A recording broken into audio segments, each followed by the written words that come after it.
Welcome. My name is Onyinkansola Alabi. I work as the emotions doctor. It is my pleasure to be having this interesting conversation with you today.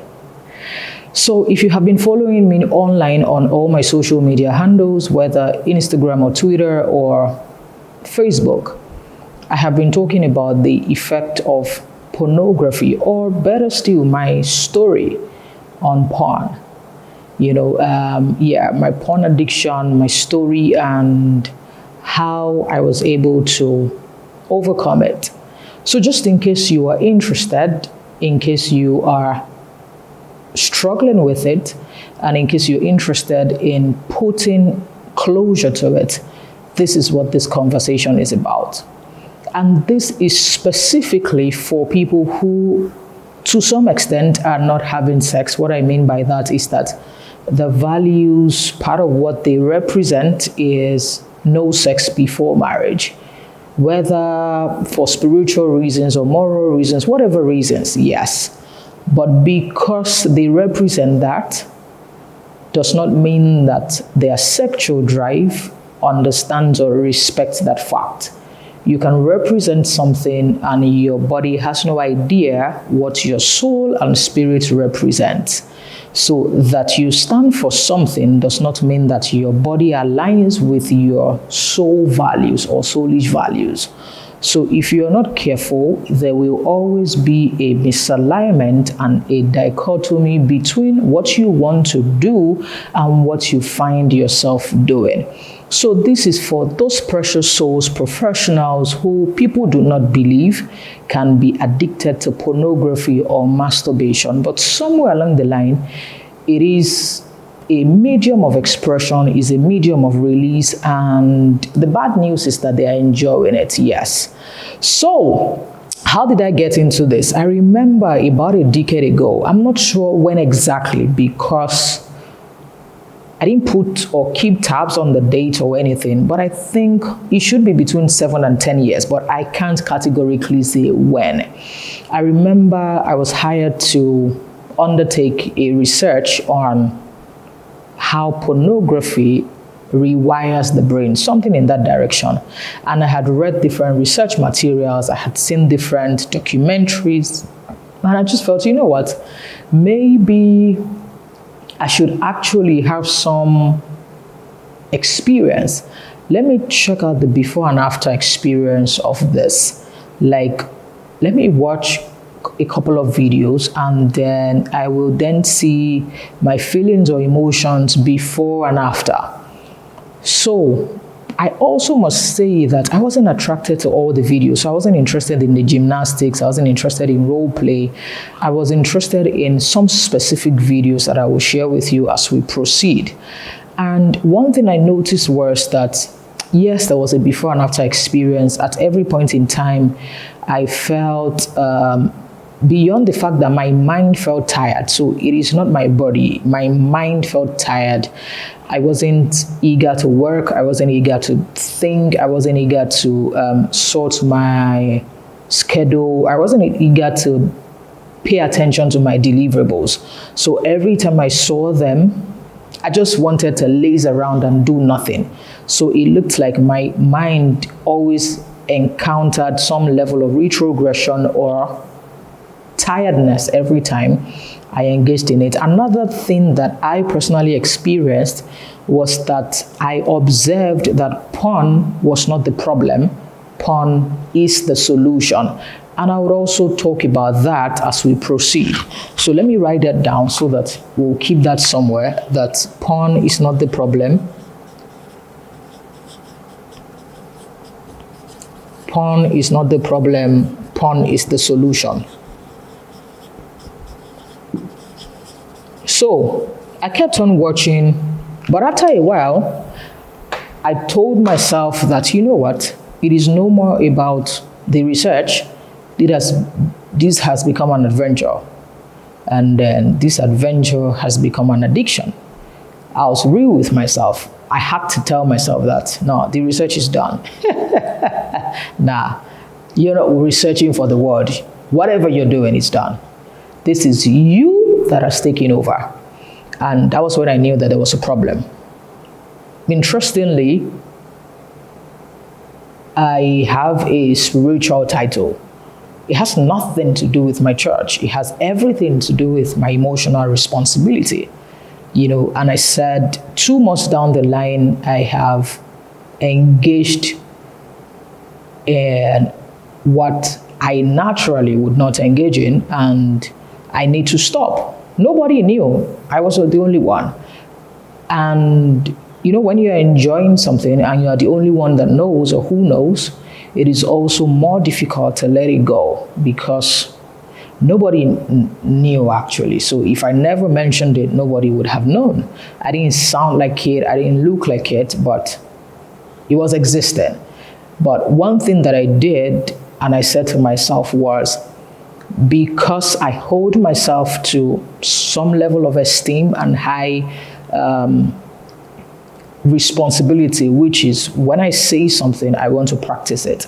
If I do not want to practice it, I will not say it. So you hardly find me engaged in what I don't believe in or what I don't represent. So I personally had a challenge at my conscience level that it was wrong for me. It was just wrong based on what I represented.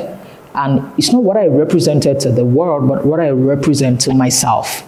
It's not who people think that I am, but who I desire to be for myself. So it was me first. It wasn't about titles or status. It was about my peace. It was about what was pleasing to me or what I was enjoying, but in the long run was going to cause issues for me. So something can be permissible, but not necessarily beneficial. So I had to sit myself down and I said to myself, there must be a way out. There must be a way out to addictions. There must be a way out to energy conversion or sexual drive conversion.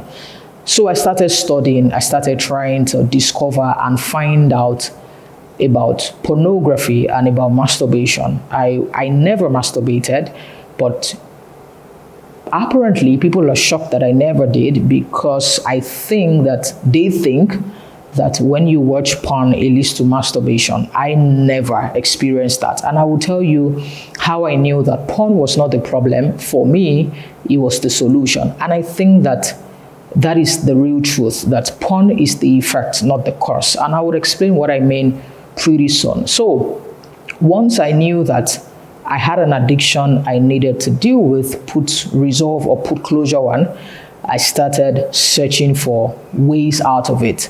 And remember, all I could do was to study because it was also not something people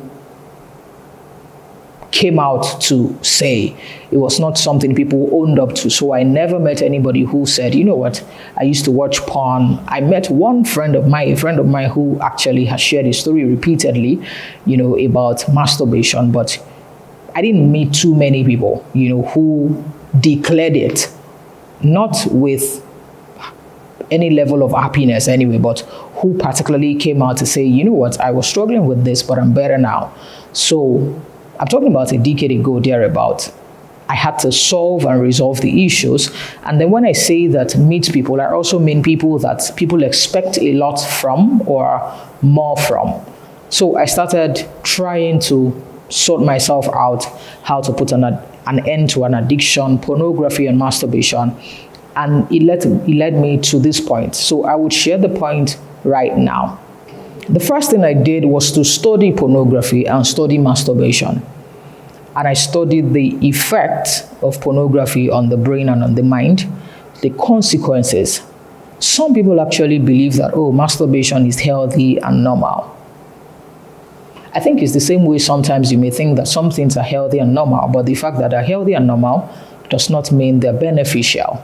So that you have a release does not make it right, or that it is popular does not make it right. So let's talk about some things that porn does to the mind. The first is that pornography rewires your brain, and it's been proven scientifically. I also proceeded to undertake some research, and I will share the research materials with you. So the first is that it rewires your brain. The second is that pornography has the capacity to objectify. So if you're used to watching porn, you move from seeing human beings as human beings, you begin to see them as things. What that means is that they no longer look or feel like people to be respected. You see women as holes to be penetrated. And if you look at porn so well, it is so programmed and so much of acting. So some of them are on drugs, some have done so many things. It's about role play, lack of affection, lack of attention. It's just the fact that, you know what, there is $5,000 or $10,000 on the table, give it your best shot. The audition, people strip, people go through different levels of condescending things to get to wherever, they are supposed to get to, just for the worth of dollars on the table. Another thing pornography does is that after a while, your desire begins to increase. So if you started with the normal porn of what you call normalcy, after a while, you begin to hunger for something else. And it may be violence, it may be child porn, it may be rape, it may be anything else that will inflict and cause pain. But while it's inflicting and causing pain to other people, it is giving you joy. And most especially, another thing about pornography is that it's very controlling. So you will most likely be watching this anywhere. So I have seen people watch porn at worship centers. I have seen them watch porn at cinemas, in their cars, anywhere. And then if you are not careful, then they are addicted to masturbation. So as long as they feel it, there was a particular time I was flying to the US and there was a gentleman beside me. I just saw that his hands were underneath his, is that called a duvet or something in the plane? Yeah, those things that look like blankets or duvet, something like that direction. And I just saw that he kept on doing his hand in a particular way. And it occurred to me that he was wanking, and he was when he ejaculated that it occurred to me, that, wow, this is what this gentleman just did. And I didn't look at him immediately because he then tried to clean his hands, blah, blah, blah. I wasn't interested in embarrassing him because I knew that, he needed help. But by the time I later saw or looked at him, I saw that he was less than 20, young teenager, And I was just wondering how. Another thing pornography has the capacity to do is to increase your desire. There was a time that I wrote and I did a research on how pornography, influences rape. So if you haven't checked my website, it is my name, onyekonsolalabi.com, how pornography influences rape. And it stems from the fact that it just gives you an unhealthy desire. So you may first of all express it through masturbation, sex toys. Those ones may even look healthy to you. After a while, anybody that you see is an avenue and a channel of release. Any wonder we are seeing adults rape children, adults rape some other adults, and then children begin to rape children. It is the fact that we are rewiring our brains and we are becoming sexual beings, no more human beings. So I saw quite a handful. The research I did, it was just 200 singles. It was a research that I conducted with 200 singles. And the question was, what do you do with your sexual drive? And these 200 singles are people who have values, whether spiritual or moral, and premarital sex is not an option for them. It's not on the table at all. And it was interesting that 63% of them, according to the research, 63% of them engage in either porn or masturbation. And 62% were women. If you also check out rankings on Google, you will see where Nigeria as a country falls under pornography, how much porn addiction that we have, and the fact that our preference also is under the LGBT division.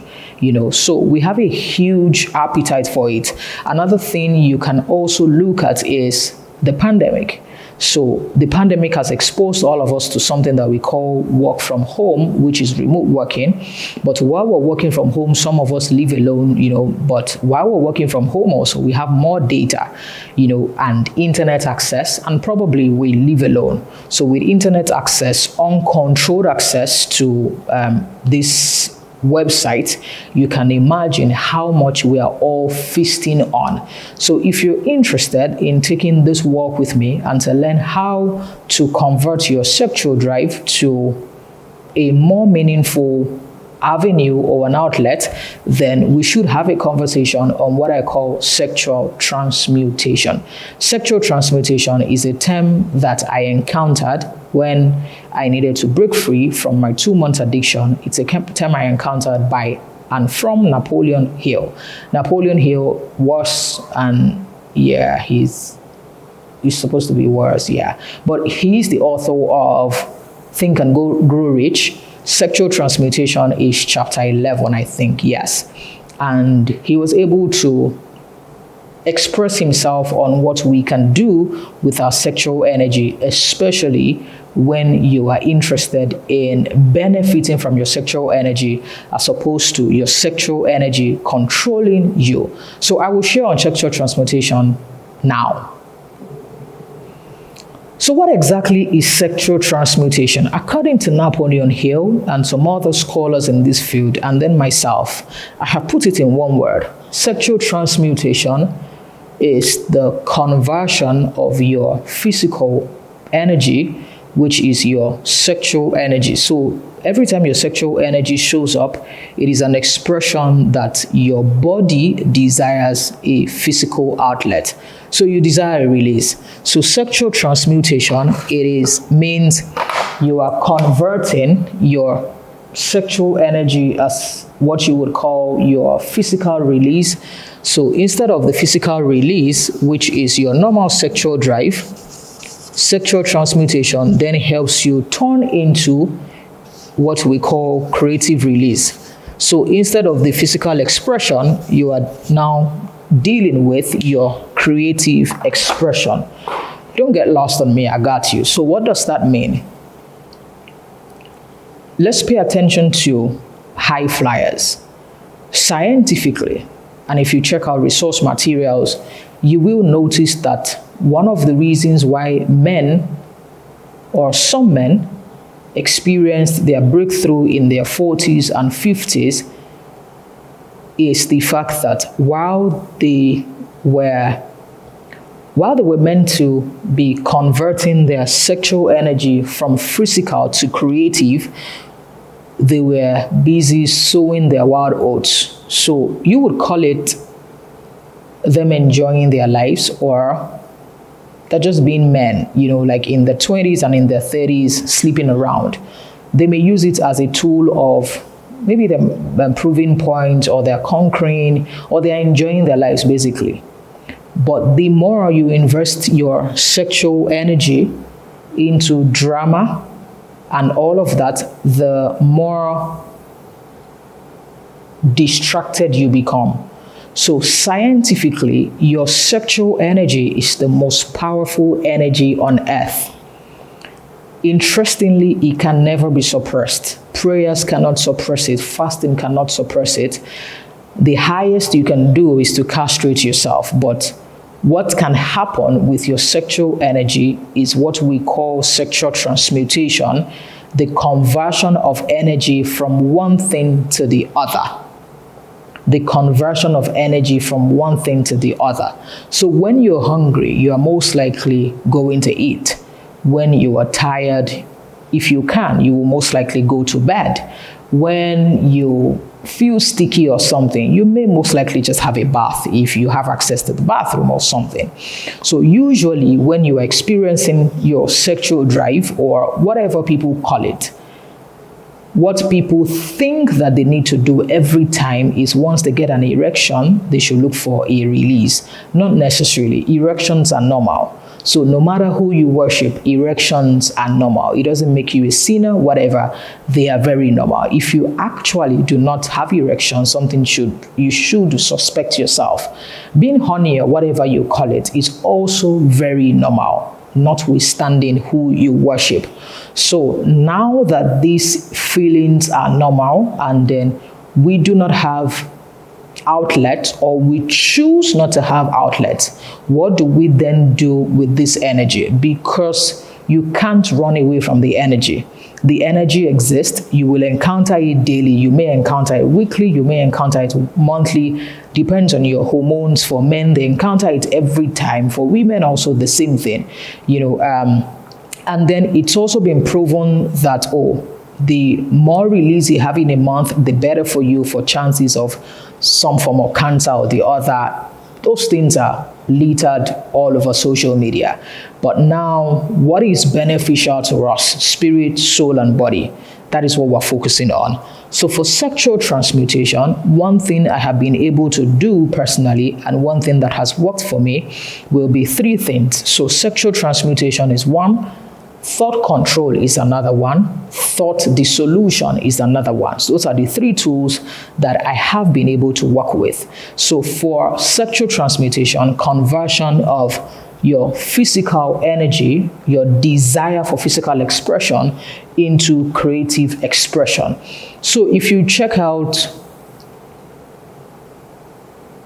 good people, geniuses, one thing that is popular, or one thing that is crucial that we know about them, is that when you're a genius, you have a lot of creativity up there. Your left and right brain are working perfectly well. Like, not necessarily perfect, but you are on the high point. And what that has shown scientifically is the fact that you are tapping into your sexual bank.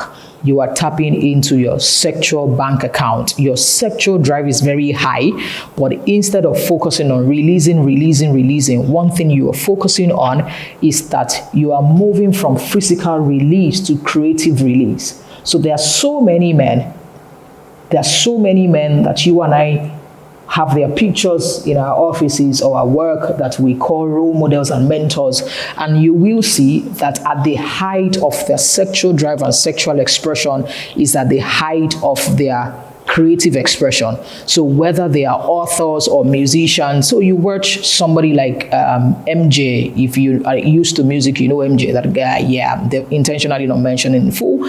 You see when he's performing, when he used to perform, when he was alive, people will be fainting and all of those things. What did you think was happening at that point?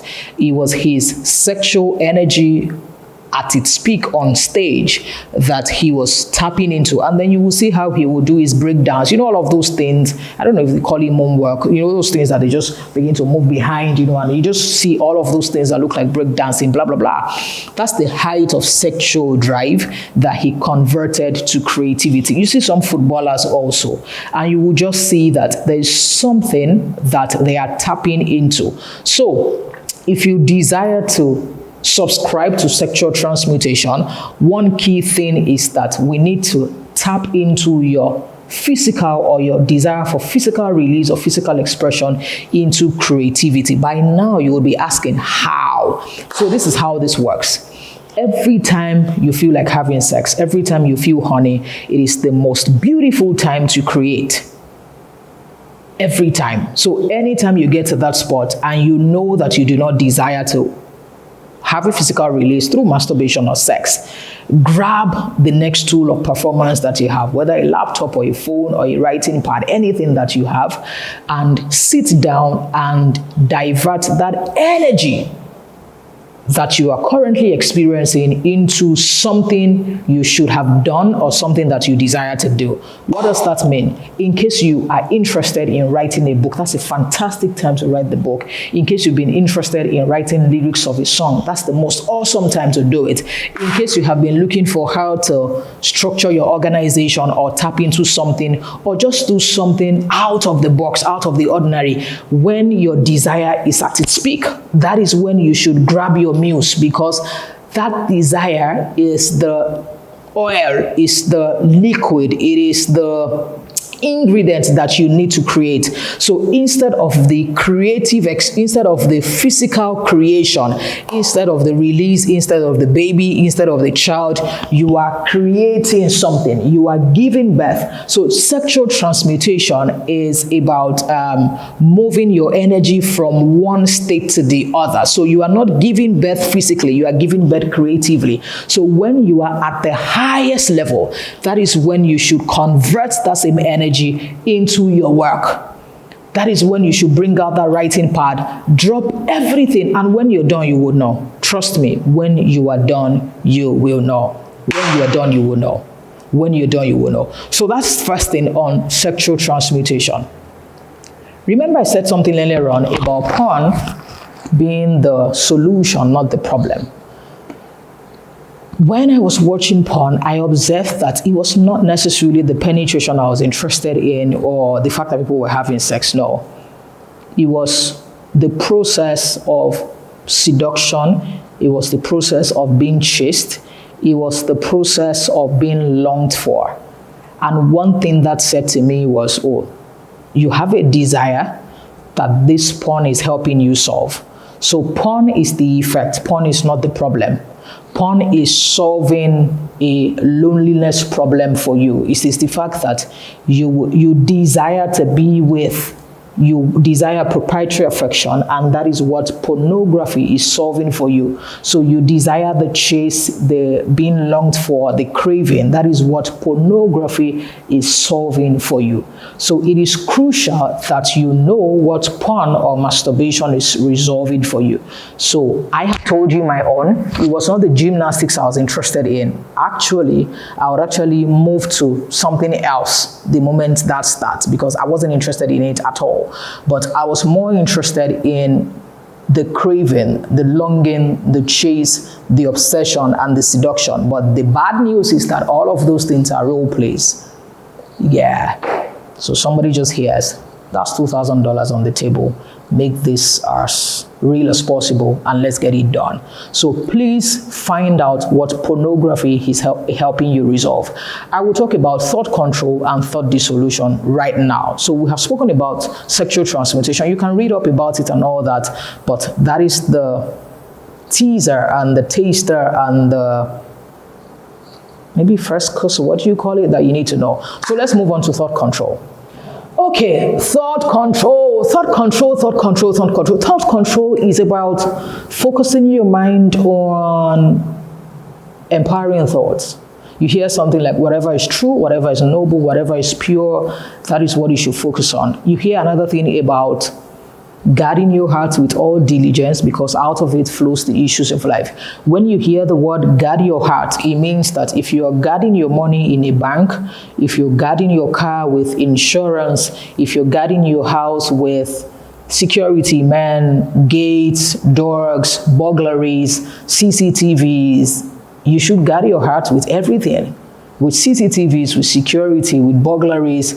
That means that anywhere that you know that you will be tempted to watch porn, you should not be there. There's some steamy videos, there's some steamy videos, whether musical, and nowadays, sometimes you're actually wondering what the content is. In songs, is it sex or music? Do you really have lyrics, or you're just here to just do whatever? Yeah, so guarding your heart is very key. What you hear, what you see, what you taste, what you smell.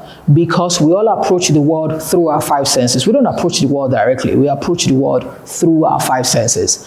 And your five senses are auditory, visual, olfactory, gustatory, and there's another one. I can't remember right now. Forgive me. Kinesthetic. Yeah, is that it? That's feelings. Let's see. Auditory, visuals, yeah, kinesthetic, I think it's part of it, feelings or something. Yeah, whatever it is, your five senses, you approach the world through it. So you're not approaching the world directly.